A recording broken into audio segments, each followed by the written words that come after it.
পাহাড়ে সম্প্রীতি বিনষ্ট করার ষড়যন্ত্র করলে তাদের কঠোর হস্তে দমন করা হবে বলে জানিয়েছেন স্বরাষ্ট্র উপদেষ্টা মোহাম্মদ জাহাঙ্গীর আলম চৌধুরী। দুপুরে রাঙামাটির সেনা রিজিয়নে এসব কথা বলেন তিনি।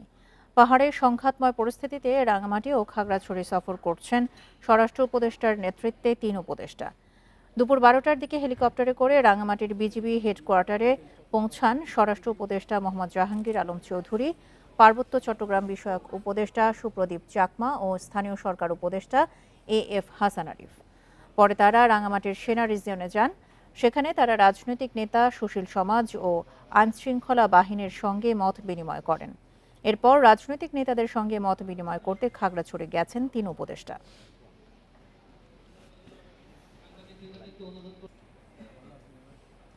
আমরা সকলে সম্প্রীতি চাই, কিন্তু কেন জানি না কোথাও একটা ছন্দপতন হচ্ছে, এবং ছন্দপতনের ব্যাপারে প্রত্যেকের মুখে একটি শব্দ উচ্চারিত হয়েছে, ষড়যন্ত্র।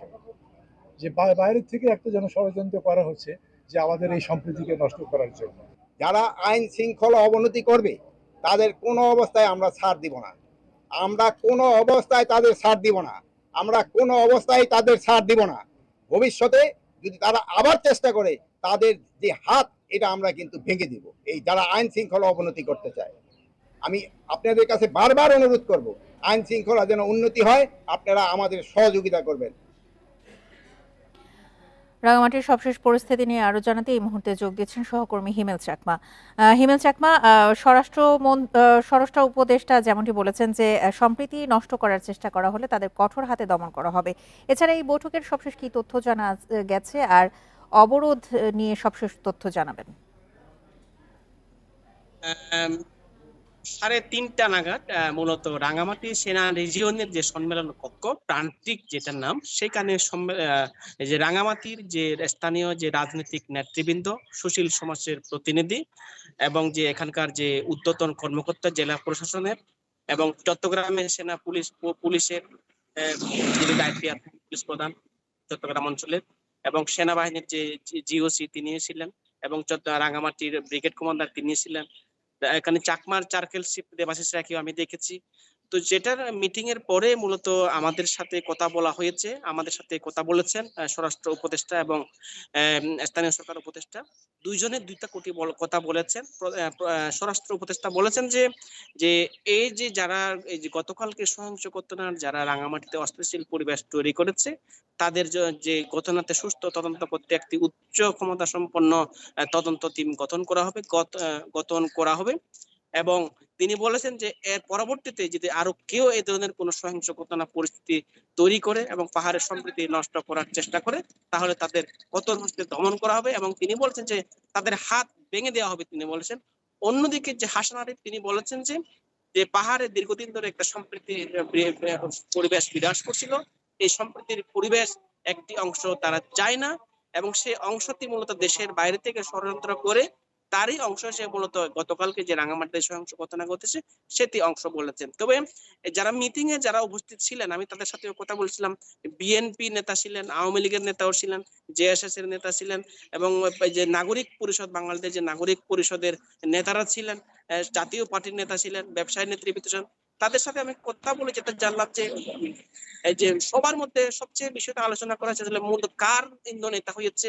মূলত বারবার একটা বিষয় যে যেহেতু রাঙামাটিতে যে পাহাড়ি ছাত্র সংঘাত ও বৈষম্যবিরোধী ছাত্র আন্দোলনের প্রোগ্রাম থেকে মূলত এসেকে কেন্দ্র করে মূলত এটা হয়েছে, সেটা বারবার দাবি করছেন। অন্যদিকে বলা হচ্ছিল আঞ্চলিক দলগুলোর কোনো সম্পৃক্ত কিনা, আসলে সম্পৃক্ত প্রত্যেকটি দলে কিন্তু অস্বীকার করছেন যে আসলে এটার সাথে তার কোনো ইনভলভমেন্ট নেই। তবে তারা বলেছেন যে এটার জন্য তারা সুষ্ঠু একটা তদন্ত করবে এবং দোষী যারা জড়িত তারা আইনের আওতায় আনবেন বলে সেটা আমাদেরকে জানিয়েছেন দুই উপদেষ্টা। তবে আমাদের সাথে পার্বত্য চট্টগ্রাম বিষয়ক উপদেষ্টা তিনি কোনো কথা বলেননি। তবে বর্তমান যে পরিস্থিতি আমি যদি বলি, এখনো পর্যন্ত রাঙামাটিতে 144 ধারা জারি রয়েছে, সেটি অনির্দিষ্টকালের জন্য। এবং আমি যদি বলি সকাল থেকে এখন পর্যন্ত রাঙামাটি শহরে এবং রাঙামাটির বাইরেও অপ্রীতিকর কোনো ঘটনা নেই। শুধুমাত্র গতকালকে সকাল 10:30 থেকে 1টার ভিতরে যে সমস্ত সহিংস ঘটনা ঘটেছে সেই পর্যন্ত, অর্থাৎ তারপরে কিন্তু আমরা কোনো সহিংসতা দেখিনি। রাঙামাটিতে পুলিশ, সেনাবাহিনী, র্যাব, বিজিবি, এপিবিএন এর সদস্যরা রাঙামাটি শহরের প্রত্যেকটি গুরুত্বপূর্ণ পয়েন্টে 20 জন 30 জন আরো বেশি করে আমরা মোতায়েন দেখেছি। তারা কিন্তু কোথাও কাউকে জড়ো হতে দিচ্ছে না। যদি দেখতে পাচ্ছে জড়ো হচ্ছে সেক্ষেত্রে অর্থাৎ 2-3 জন হলে তাদেরকে সরিয়ে দিচ্ছে। তো রাঙামাটি শহরে যে সমস্ত দোকানপাট গুলো আছে সেগুলো বন্ধ রয়েছে। রাঙামাটি শহরে যে গণপরিবহন অটোরিকশা সেটাও বন্ধ রয়েছে। রাঙামাটি সে উপজেলার সাথে আন্তঃসড়ক যোগাযোগ এবং নৌ যোগাযোগ সেটাও বন্ধ রয়েছে। আর হসপিটালে যে রোগীদের অবস্থা যদি আমি বলি, হসপিটালে যে সমস্ত রোগী ভর্তি আছেন তারা এখনো সুস্থ আছেন, অর্থাৎ তাদের বর্তমান অবস্থা এত খারাপ নয়। সেটা আমি রাঙামাটির যে সিভিল সার্জন এবং আবাসিক কর্মকর্তা হসপিটালে তার সাথে আমি কথা বলেছি। বর্তমানে রোগীরা সুস্থ আছেন। এবং আরেকটা বিষয় বলেছেন যে যে স্বরাষ্ট্র উপদেষ্টাও বলেছেন যে এবং যে স্থানীয় সরকার উপদেষ্টাও বলেছেন যে গতকালকে স্বয়ং ঘটনায় যারা আহত হয়েছে তাদের জন্য চিকিৎসা যেন কোনো চিকিৎসা ঘাটতি না হয় এবং তার জন্য ভালো চিকিৎসা পায় সেটা তারা নির্দেশনা দিয়েছেন। তো সবকিছু মিলে রাঙামাটিতে কিন্তু যেহেতু 144 ধারা জারি আছে, মানুষের মধ্যে যেহেতু গতকালকের ঘটনার পরে এখনো আতঙ্ক আছে, ভয় আছে। তবে একটা বিষয় যে আসলে যে কোনো বড় ধরনের সহিংসতা পরিস্থিতির আমরা লক্ষ্য করছি না, যেহেতু প্রশাসন বেশ তৎপর হয়েছে। তবে একটি বিষয় মানুষের মধ্যে যে আক্ষেপ যে এই পরিস্থিতি যদি গতকালকে পরিস্থিতির সিচুয়েশন তৈরি হওয়ার আগে যদি এই ধরনের নিরাপত্তা ব্যবস্থা যদি জোরদার হতো তাহলে এই ধরনের ক্ষয়ক্ষতি হতো না, তারা সেটা বলছেন। তবে এখনো পর্যন্ত রাঙামাটির পরিবেশ খুবই ভালো আছে, মানুষের মধ্যে আস্তে আস্তে স্বস্তি ফিরছে। সবকিছু মিলে এই হচ্ছে আমার কাছে রাঙামাটির যে গতকালকে এবং আজকের সর্বশেষ অবস্থা।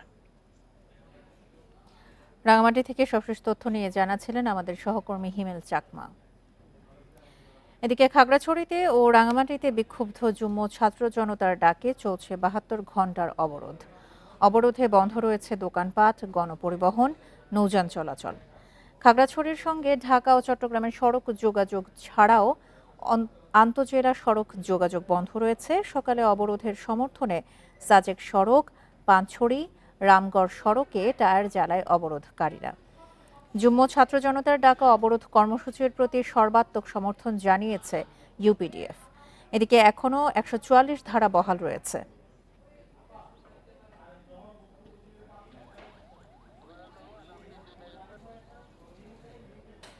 খাগড়াছড়িতে সংঘর্ষে নিহত দীঘিনালার ধনরঞ্জন চাকমার অন্ত্যেষ্টিক্রিয়া অনুষ্ঠিত হয়েছে। সকালে উপজেলার উদালবাগান উচ্চ বিদ্যালয় মাঠে স্মরণসভা অনুষ্ঠিত হয়। এ সময় তাকে আঞ্চলিক সংগঠন ইউপিডিএফ ও পরিবারের স্বজনরা শ্রদ্ধা জানান। অন্ত্যেষ্টিক্রিয়া অনুষ্ঠানে যোগ দেন স্থানীয় এলাকাবাসী। এ সময় ধনরঞ্জন চাকমার হত্যার সুষ্ঠু বিচার দাবি করেন তারা। নিহত ধনরঞ্জন চাকমা লার্মা স্কোয়ারের ক্ষুদ্র ব্যবসায়ী। তিনি কামুক্যছড়া তুলপাড়া গ্রামের বাসিন্দা ছিলেন।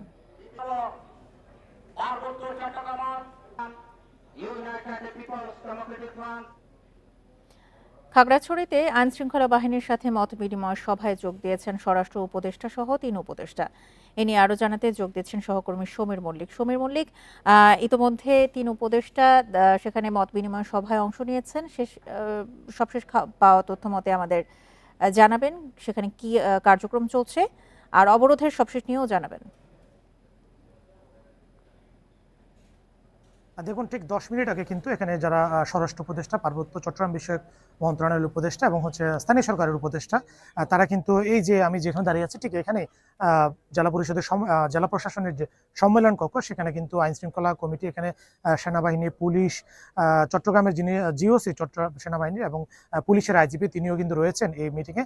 একই সাথে খাগড়াছড়ি জেলার যে এখানে সামরিক বেসামরিক পর্যায়ে যে উচ্চ পদের যারা কর্মকর্তা রয়েছে এবং একই সাথে এখানে মং সার্কেলের রাজা সহ এখানে বিভিন্ন শ্রেণী পেশার মানুষ, সুশীল সমাজের মানুষ এবং জেলা বিএনপি সভাপতি সহ বিভিন্ন শ্রেণী পেশার মানুষ কিন্তু সেখানে উপস্থিত রয়েছে। এবং তারা এই পর্যায়ে আমরা কিছুক্ষণ আগে তারা প্রাথমিকভাবে সংবাদকর্মীরা সেখান থেকে প্রাথমিক যে ফুটেজ তারা নিয়েছে এবং তারা অনুরোধ করেছে তারা এই মত বিনিময় সভার পরে পুরো ঘটনার বা তাদের যে ব্রিফিং সেটা তারা আনুষ্ঠানিকভাবে জানাবে। এই মুহূর্তে জেলা প্রশাসনের যে সম্মেলন কক্ষে সেখানে আসলে কোনো গণমাধ্যম কর্মীকে তারা বলছে কিছুক্ষণ তারা বাইরে থাকার জন্য বলেছে। এই তারা আলোচনার পরে আমাদেরকে তাদের এই যে আজকে যে আলোচনাটা হয়েছে, তাদের যে আইন শৃঙ্খলা মিটিংয়ের যে আলোচনা, তারা আমাদের ব্রিফিং এর মাধ্যমে জানাবে। আর অবরোধের বিষয়ে যদি আমি আপনাকে জানাই, সকাল থেকে কিন্তু খাগড়াছড়ি জেলার সাথে ঢাকা চট্টগ্রামের যে সড়ক যোগাযোগ এবং রাঙামাটির যে সড়ক যোগাযোগ সেটা বন্ধ রয়েছে। একই সাথে এখানে আন্তঃ উপজেলার যে সড়ক যোগাযোগ রয়েছে, বিশেষ করে পানছড়ি, দিঘিনালা, রামগড়, সাজেক সহ এই সমস্ত এলাকাগুলোতে যান চলাচল বন্ধ রয়েছে। এবং সকালে পানছড়িতে কিন্তু তারা পিকেটাররা অনেকে টায়ার জ্বালিয়েছে, রামগড়ে টায়ার জ্বালিয়েছে এবং খাগড়াছড়ি সাজেক সড়কে মাচরং এলাকায় তারা টায়ার জ্বালিয়ে অবরোধকারীরা অবরোধ পালন করছে।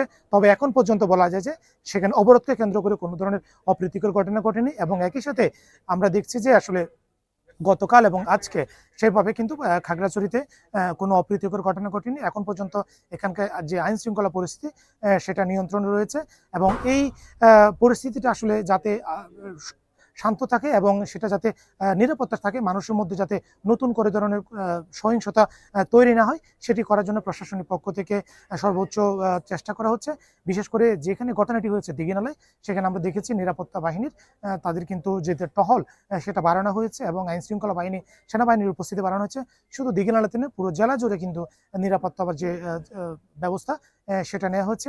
এবং আশা করা যাচ্ছে যে আইন শৃঙ্খলা মিটিংটা চলছে 3 উপদেষ্টার সমন্বয়ে, এই মিটিংয়ের পরে এখানকার পরিস্থিতি নিয়ন্ত্রণে এবং এখানকার সার্বিক পরিস্থিতি নিয়ন্ত্রণের জন্য হয়তো সরকারের পক্ষ থেকে কোনো মেসেজ আমরা পাবো, সেটি আমরা পরবর্তীতে আরো বিস্তারিত জানাতে পারবো। খাগড়াছড়ি থেকে আইন শৃঙ্খলা বাহিনীর সাথে মত বিনিময় সভায় যোগ দিয়েছে 3 উপদেষ্টা। এ নিয়ে সবশেষ তথ্য জানাচ্ছিলেন সহকর্মী সমীর মল্লিক। পাহাড়ে বহুমুখী ষড়যন্ত্র চলছে, সেই সঙ্গে দেশকে অশান্ত করার ষড়যন্ত্রও থেমে নেই বলে মন্তব্য করেছেন তথ্য উপদেষ্টা নাহিদ ইসলাম। রাষ্ট্র সর্বোচ্চ গুরুত্ব দিয়ে বিষয়টি দেখছে জানিয়েছেন তিনি। সকালে ফেনীর ছাগলনাইয়ায় বন্যা দুর্গত এলাকা পরিদর্শনের সময় এসব কথা বলেন তথ্য উপদেষ্টা। তিনি জানান, পার্বত্য চট্টগ্রামের কোনো জেলায় সরকারিভাবে ইন্টারনেট বন্ধ করা হয়নি। অল্প কিছু স্থানীয় সমস্যা হয়েছে, সেটাই বড় করে প্রচার করা হচ্ছে।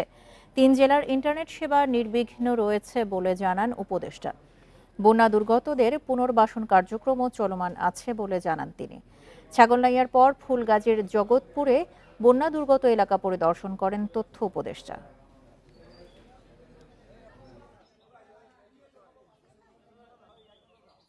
পার্বত্য চট্টগ্রাম বা কোথাও সরকারিভাবে ইন্টারনেট বন্ধ করা হয়নি এবং বন্ধ করার প্রশ্নই আসে না। সেখানে বিচ্ছিন্নভাবে কয়েকটা জায়গায় কিছু সমস্যা হয়েছিল, সাময়িকভাবে কিছু জায়গায় কিছু বন্ধ ছিল এবং সেটাকে খুবই ফুলিয়ে ফেঁপে বলা হচ্ছে যে ইন্টারনেট বন্ধ হয়েছিল। এরকম কোনো নির্দেশনা হয় না এবং এরকম কোনো ঘটনাও ঘটে নাই যে পার্বত্য চট্টগ্রাম বা কোনো একটা জায়গায় সেখানে দীর্ঘ সময় ইন্টারনেট বন্ধ ছিল, এরকম প্রমাণ কেউ দেখাতে পারবে না।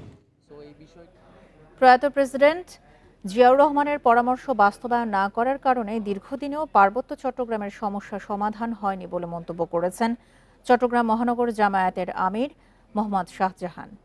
দুপুরে চট্টগ্রাম আইনজীবী মিলনায়তনে পার্বত্য চট্টগ্রামে বিরাজমান বৈষম্য দূরীকরণে করণীয় বিষয়ক এক মত বিনিময় সভায় তিনি এ কথা বলেন। বৈষম্য বিরোধী পার্বত্য চট্টগ্রাম ঐক্য পরিষদ আয়োজিত সভায় তিনি সংঘাত নিরসনে উপদেষ্টা পরিষদকে ভূমিকা রাখতে আহ্বান জানান। সভায় নগর বিএনপির আহ্বায়ক এরশাদুল্লাহ অচিরেই সবার স্বার্থ রক্ষা করে শান্তি চুক্তি সংশোধনের দাবি জানান।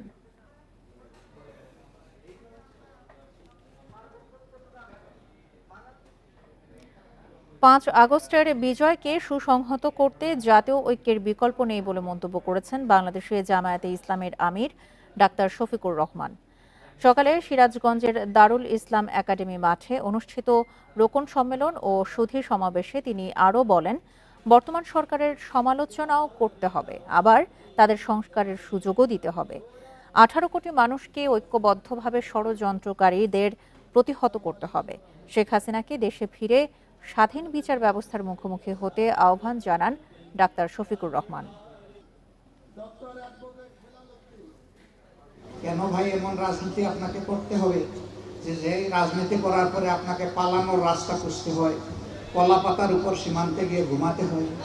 এই রাজনীতি কেন করতে হবে বলেন তো দেখি? কেন মাছের কোনার মতো এক খাল থেকে আরেক খালে যাওয়ার জন্য বিভিন্ন জালে ধরা পড়তে হয়? এই রাজনীতি কেন করলেন? দুর্গাপূজা উপলক্ষে ভারতে 3000 টন ইলিশ মাছ রপ্তানিতে অনুমোদন দিয়েছে বাণিজ্য মন্ত্রণালয়। শনিবার এই বিষয়ে নির্দেশনা জারি করা হয়েছে। নির্দেশনায় বলা হয়েছে, দুর্গাপূজা উপলক্ষে বিভিন্ন রপ্তানিকারকদের আবেদনের বিপরীতে নির্ধারিত শর্তাবলী পূরণ সাপেক্ষে 3000 টন ইলিশ ভারতে রপ্তানি করা যাবে। এতে আরও বলা হয়, 24শে সেপ্টেম্বর দুপুর 12টার মধ্যে সংশ্লিষ্ট আবেদনকারীদেরকে প্রয়োজনীয় কাগজপত্র সহ বাণিজ্য মন্ত্রণালয়ে বরাবর আবেদন করতে হবে। রপ্তানিকারকদের মৎস্য অধিদপ্তর থেকে মাছ ব্যবসার সনদ, ট্রেড লাইসেন্স, আয়কর সনদ সহ মোট 10 শর্ত পূরণ করতে হবে। উল্লেখিত সময়সীমার পর আবেদন গ্রহণযোগ্য হবে না। তবে যারা ইতোমধ্যে আবেদন করেছেন তাদের নতুন করে আবেদনের প্রয়োজন নেই বলেও জানায় মন্ত্রণালয়।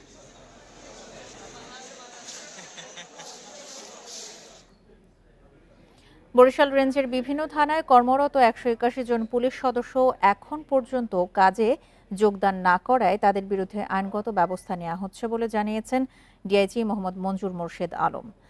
রেঞ্জ পুলিশের মিলনায়তনে এসব কথা বলেন তিনি। বলেন, বরিশাল বিভাগের 6 জেলায় মোট 1595টি মণ্ডপে দুর্গাপূজা অনুষ্ঠিত হবে। প্রতিটি মণ্ডপে শান্তিপূর্ণ পূজা অনুষ্ঠানে পর্যাপ্ত নিরাপত্তা নেওয়া হয়েছে।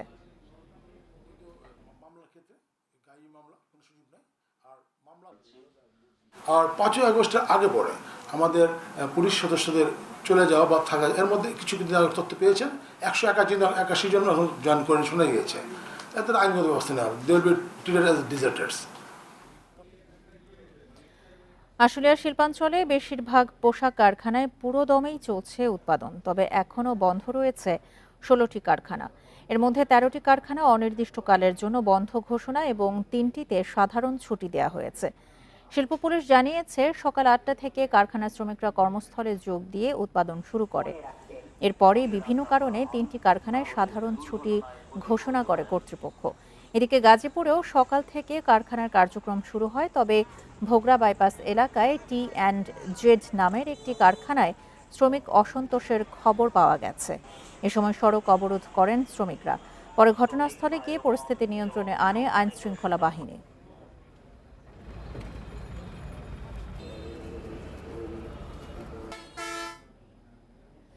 পোশাক কারখানায় অস্থিতিশীলতা তৈরির অভিযোগে আশুলিয়ার বিভিন্ন স্থানে অভিযান চালিয়ে 5 জনকে গ্রেপ্তার করেছে যৌথ বাহিনী। দুপুরে এই তথ্য নিশ্চিত করেছেন আশুলিয়া থানার ওসি আবু বকর। তিনি জানান, শুক্রবার রাতে আশুলিয়ার নিশ্চিন্তপুর, জামগড়া সহ বিভিন্ন এলাকার অভিযান চালিয়ে তাদের গ্রেপ্তার করা হয়েছে। শ্রমিকদের উস্কানি, বিভিন্ন গার্মেন্টস ভাঙচুর, গাড়ি পোড়ানো সহ নানা অপরাধের অভিযোগ রয়েছে তাদের বিরুদ্ধে। দুপুরে তাদের আদালতে পাঠানো হয়।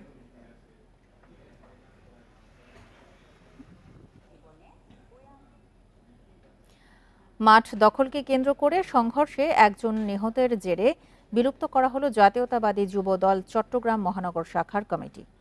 যদিও দীর্ঘদিন ধরে মেয়াদোত্তীর্ণ ছিল এই কমিটি। কেন্দ্রীয় যুব দলের দপ্তর সম্পাদক নুরুল ইসলাম সোহেল স্বাক্ষরিত এক বিজ্ঞপ্তিতে এই তথ্য জানানো হয়। এছাড়া দলীয় শৃঙ্খলা ভঙ্গের অভিযোগে চট্টগ্রাম মহানগর যুব দলের যুগ্ম সাধারণ সম্পাদক মোশাররফ হোসাইন ও কৃষি বিষয়ক সম্পাদক নুরুল আমিনকে দলীয় সব পদ থেকে বহিষ্কার করা হয়েছে। শুক্রবার রাতে নগরীর পুরাতন চাঁদগাঁও এলাকায় খেলার মাঠ দখলকে কেন্দ্র করে সংঘর্ষে একজন নিহত হওয়ার ঘটনার জেরে এই সিদ্ধান্ত নেওয়া হয়।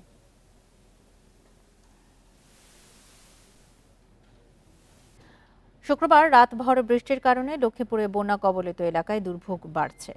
সেখানকার 20টি ইউনিয়নে এখনও পানিবন্দী প্রায় 3 লাখ মানুষ। শুক্রবার সন্ধ্যা থেকে শনিবার দুপুর পর্যন্ত জেলা জুড়ে বৃষ্টি অব্যাহত রয়েছে। লক্ষ্মীপুরে এখন কখনো মাঝারি, কখনো হালকা, আবার কখনো গুঁড়ি গুঁড়ি বৃষ্টি হচ্ছে।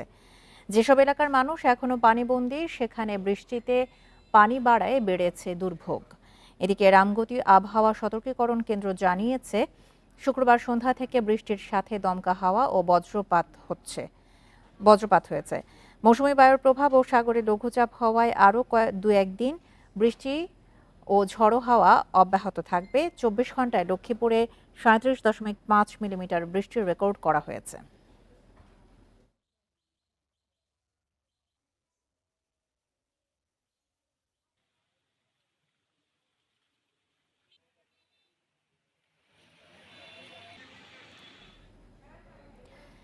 এবারের বন্যায় লক্ষ্মীপুরে বেশি ক্ষতি হয়েছে কৃষি ও মৎস্য খাতে। নষ্ট হয়েছে প্রায় 30,000 ঘরবাড়ি ও শতাধিক শিক্ষা প্রতিষ্ঠান।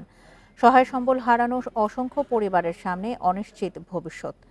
খালি হাতে ঘুরে দাঁড়ানোর চেষ্টা করলেও অনেকের মাঝেই হতাশা। এজন্য প্রকৃত ক্ষতিগ্রস্তদের বের করে সহায়তার দাবি তাদের। গত ২০ বছরে এমন বন্যা দেখেনি লক্ষ্মীপুরবাসী। ১ মাস পরেও সে ক্ষত বয়ে বেড়াচ্ছেন তারা। জেলায় ৩ লাখ মানুষ এখনও পানিবন্দী। বন্যায় ভেসে গেছে ৫০,০০০ মাছের ঘের, নষ্ট হয়েছে আমনের বীজতলা সহ ৬০,০০০ হেক্টর জমির ফসল। ক্ষতিগ্রস্ত হয়েছে ২,৭৪৬ কিলোমিটার রাস্তাঘাট ও ২০০ ব্রিজ কালভার্ট। এর প্রভাব বয়ে বেড়াতে হচ্ছে জেলাবাসীকে। দীর্ঘদিন যাবৎ পানিবন্দী হয়ে আছি, অত্যন্ত মানবতার দিন যাপন করতেছে এলাকার মানুষ।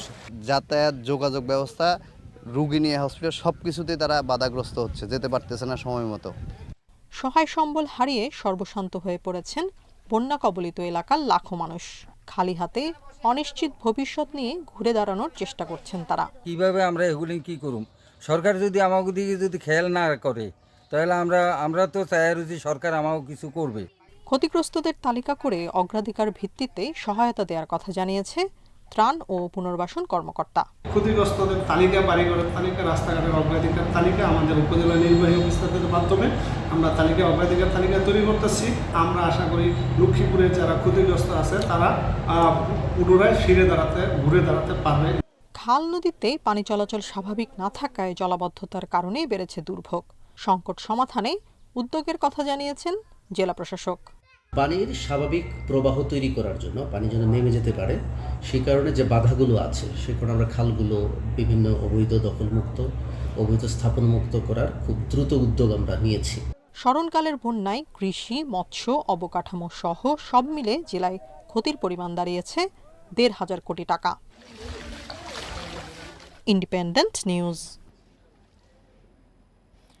বৈষম্য বিরোধী ছাত্র আন্দোলনের সময় ফেনীতে শিক্ষার্থী সাইদুল ইসলাম হত্যা মামলার পলাতক আসামি জোবায়ের হোসেন প্রকাশ হৃদয়কে গ্রেপ্তার করেছে র্যাব। শুক্রবার রাতে নোয়াখালীর সোনাপুর 0 পয়েন্ট এলাকা থেকে তাকে গ্রেপ্তার করে। গত ৪ আগস্ট মহিপাল ফ্লাইওভারের নিচে ছাত্র জনতার বিক্ষোভ সমাবেশে সাবেক সংসদ সদস্য নিজাম হাজারীর নির্দেশে গুলি ছোড়া হয়। এ সময় আহত হন সাইদুল ইসলাম। হাসপাতালে নেওয়া হলে চিকিৎসক তাকে মৃত ঘোষণা করেন। এ ঘটনায় ৯৪ জনের নাম উল্লেখ সহ অজ্ঞাত ১৫০ জনকে আসামি করে মামলা করেন সাইদুল ইসলামের বাবা।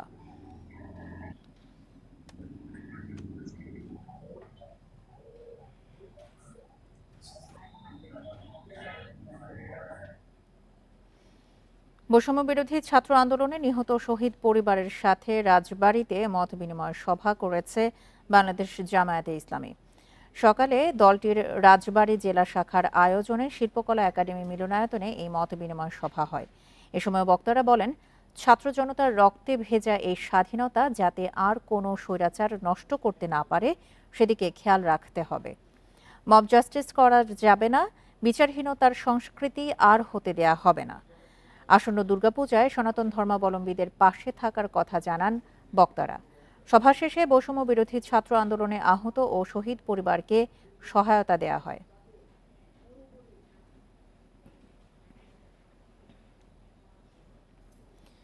কয়েকজন কাউন্সিলর আর আওয়ামী লীগ নেতার ছত্রছায়ায় অপরাধে জড়ান চট্টগ্রামের যুবলীগ কর্মী সোলাইমান বাদশা। শহরের বিভিন্ন এলাকায় হত্যা, ছিনতাই, মাদক ব্যবসায় তার সংশ্লিষ্টতা ছিল বলে জানিয়েছে র্যাব। এছাড়া বখাটে কিশোর চক্রকেও নেতৃত্ব দিতেন সোলাইমান। আন্দোলনের সময় ছাত্র জনতার ওপর গুলি করতে কী অস্ত্র ব্যবহার করেছিলেন তিনি তা এখনও জানে না আইন শৃঙ্খলা বাহিনী। ছাত্র জনতার আন্দোলন চলাকালে গত ৪ আগস্ট চট্টগ্রামের নিউ মার্কেট এলাকায় হামলা চালায় যুবলীগ ও ছাত্রলীগ। এ সময় গুলি ছুটতে দেখা যায় এক ব্যক্তিকে। গণমাধ্যমে প্রকাশিত ছবি দেখে গুলি ছোড়া ব্যক্তি যুবলীগ কর্মী সোলাইমান বাদশা বলে শনাক্ত করে র্যাব। কয়েকবারের চেষ্টায় বৃহস্পতিবার নোয়াখালী থেকে সোলাইমানকে গ্রেফতার করা হয়। র্যাবের দাবি, নগরীর ২ নম্বর গেট, জিসি মোড় ও ১৬ শহর এলাকায় হত্যা, চুরি, ছিনতাই সহ নানা অপকর্মে জড়িত সোলাইমান বাদশা নেতৃত্ব দিতেন ডিএক্স বয়েস নামে বখাটে কিশোর চক্রের। এর আগেও তাকে গ্রেফতারের আগে আরও 3বার চেষ্টা করেছি, বাট সে যেহেতু অতি দ্রুত সে আসলে পলায়ন করে, তো পরবর্তীতে 16 তারিখের দিকে সে আসলে চট্টগ্রাম ত্যাগ করে এবং নোয়াখালীর বিভিন্ন স্থানে সে অবস্থান করে। সর্বশেষ আমরা তাকে 19 তারিখ রাতে সোনাইমুড়ি এলাকা হতে গ্রেফতার করি। ছাত্র আন্দোলনে গুলি করার কথা স্বীকার করলেও ব্যবহৃত অস্ত্রের বিষয়ে কোনো তথ্য দেননি সোলাইমান। অস্ত্রটিও উদ্ধার করা যায়নি। প্রাথমিক জিজ্ঞাসাবাদে সে এই আন্দোলনে সম্পৃক্ত ছিল এবং অস্ত্র ব্যবহার করেছে, এতটুকু তথ্য সে নিশ্চিত করেছে। বাট অস্ত্রের লোকেশনের ব্যাপারে কিংবা এই ব্যাপারগুলো আসলে আমরা তাকে অলরেডি থানায় হস্তান্তর করে দিয়েছি। তো আইও হয়তো পরবর্তীতে বাকি যেই প্রক্রিয়া আছে সেটা করবে। সুনির্দিষ্টভাবে কোন অস্ত্র ব্যবহার করা হয়েছে তা খতিয়ে দেখছে পুলিশ। সিএমপি জানিয়েছে অবৈধ সব অস্ত্র জব্দ করতে অভিযান চলছে। এই ধরনের অস্ত্রটি আমাদের কাছে মনে হয়েছে এটি একটি ভারী অস্ত্র এবং একটি অত্যাধুনিক অস্ত্র, কিন্তু একজ্যাক্টলি যদি বলেন যে কোন মডেল, আমি অস্ত্র বিশেষজ্ঞ নেই, কোন মডেল সেটা আমার মনে হয় এইটা বলার সময় এখনও আসেনি। 2016 সালের 29 মার্চ চট্টগ্রামের প্রিমিয়ার ইউনিভার্সিটির ছাত্র নাসিম আহমদ সোহেল হত্যায়ও চার্জশিটভুক্ত আসামি সোলাইমান বাদশাহ। Abdullah Rakib, Independent News, Chittagong. জামালপুরে 4 উপজেলার যোগাযোগ ব্যবস্থা সহজ করতে সেতু নির্মাণের দাবিতে মানববন্ধন ও বিক্ষোভ সমাবেশ অনুষ্ঠিত হয়েছে। সকালে মেষ্টা ইউনিয়নের আলিম উদ্দিন উচ্চ বিদ্যালয়ের সামনে এই বিক্ষোভ কর্মসূচি পালন করা হয়। এতে জামালপুর সদর, মেলান্দহ, মাদারগঞ্জ ও সরিষাবাড়ী উপজেলার বিভিন্ন শ্রেণীপেশার মানুষ অংশ নেন। এ সময় বক্তারা দুর্ভোগ ও দুর্ঘটনা থেকে রক্ষা পেতে ঝিনাই নদীর ওপর একটি সেতু নির্মাণের দাবি জানান।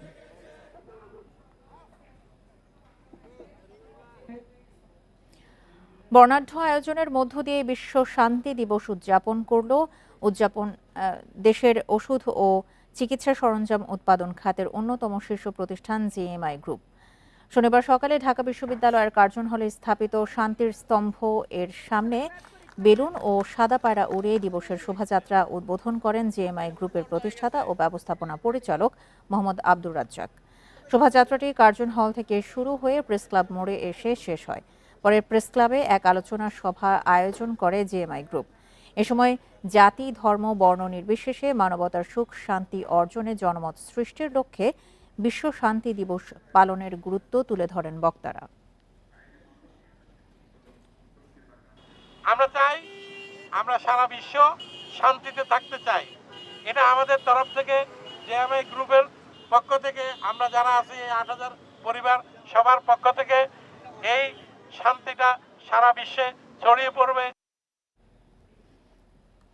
শান্তির সংস্কৃতি গড়ে তোলা এই প্রতিপাদ্যকে সামনে রেখে ঝিনাইদহে বিশ্ব শান্তি দিবস পালন করা হয়েছে। এই উপলক্ষে শনিবার সকালে বাইসাইকেল র্যালির আয়োজন করা হয়। বাংলাদেশ স্কাউটস জেলা শাখার আয়োজনে শহরের পুরাতন ডিসি কোর্ট চত্বর থেকে বাইসাইকেল র্যালি বের হয়। র্যালির নেতৃত্ব দেন জেলা প্রশাসক মোহাম্মদ আব্দুল আওয়াল। র্যালিটি শহরের বিভিন্ন সড়ক ঘুরে স্কাউটস ভবনে গিয়ে শেষ হয়। পরে দিবসটি উপলক্ষে সেখানে গাছের চারা রোপণ করা হয়। টাঙ্গাইলের মাওলানা ভাসানী বিজ্ঞান ও প্রযুক্তি বিশ্ববিদ্যালয়ে ভাইস চ্যান্সেলর হিসেবে যোগদান করেছেন অধ্যাপক আনোয়ারুল আজিম আখন্দ। শনিবার সকালে বিশ্ববিদ্যালয় ক্যাম্পাসে এসে কর্মস্থলে যোগদান করেন তিনি। এর আগে বিশ্ববিদ্যালয়ের প্রধান ফটকে সাধারণ শিক্ষার্থীরা ভাইস চ্যান্সেলর অধ্যাপক আনোয়ারুল আজিম আখন্দকে ফুলেল শুভেচ্ছা জানান। পরে তিনি ক্যাম্পাসস্থ মজলুম জননেতা মাওলানা আব্দুল হামিদ খান ভাসানীর মাজারে পুষ্পস্তবক অর্পণ করে দোয়া ও মোনাজাতে অংশ নেন।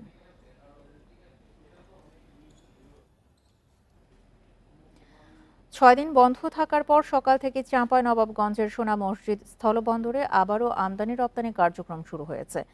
সকাল 10:30টার দিকে ভারত থেকে পণ্যবাহী ট্রাক আসা শুরু হয়। অনিয়ম, দুর্নীতি বন্ধ সহ 4 দাবিতে গত রোববার থেকে সোনা মসজিদ স্থলবন্দর দিয়ে পণ্য আমদানি বন্ধের সিদ্ধান্ত নেন আমদানিকারকরা। এরপর গত বৃহস্পতিবার জেলা প্রশাসকের উপস্থিতিতে আমদানিকারকদের 4 দাবি নিয়ে পানামা পোর্ট লিংক লিমিটেডের সাথে বৈঠক হয়। আলোচনা ফলপ্রসূ হওয়ায় আমদানি রপ্তানি চালুর সিদ্ধান্ত নেন তারা। ব্রাহ্মণবাড়িয়ায় নানা আয়োজনে স্মরণ করা হয়েছে আধুনিক বাংলা সাহিত্যের অন্যতম প্রধান কবি আল মাহমুদকে। দুপুরে শহরের নিয়াজ মোহাম্মদ উচ্চ বিদ্যালয়ে সমাবেশের আয়োজন করে কবি আল মাহমুদ গবেষণা কেন্দ্র ও স্মৃতি পরিষদ। সমাবেশে বক্তারা কবিকে মরণোত্তর যথাযথ সম্মান দেওয়ার দাবি জানান। পরে সেখান থেকে শোভাযাত্রা করে মোড়াইল গোরস্থানের কাছে কবির কবর জাতীয় পতাকায় আচ্ছাদিত করা হয়। বিএনসিসির পক্ষ থেকে দেয়া হয় প্রতীকী গার্ড অব অনার। এ সময় বিভিন্ন শিক্ষা প্রতিষ্ঠান ও সংগঠনের পক্ষ থেকে কবির কবরে ফুল দিয়ে শ্রদ্ধা জানানো হয়। পরে অনুষ্ঠিত হয় দোয়া মাহফিল।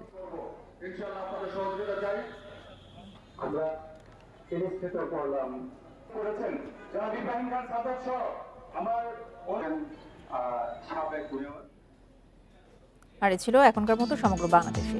ইন্ডিপেন্ডেন্ট টেলিভিশনের সব খবর আরও বিস্তারিত জানতে চোখ রাখুন ফেসবুক, ইউটিউব এবং এক্সে। ধন্যবাদ সবাইকে। আমন্ত্রণ পরের আয়োজনে।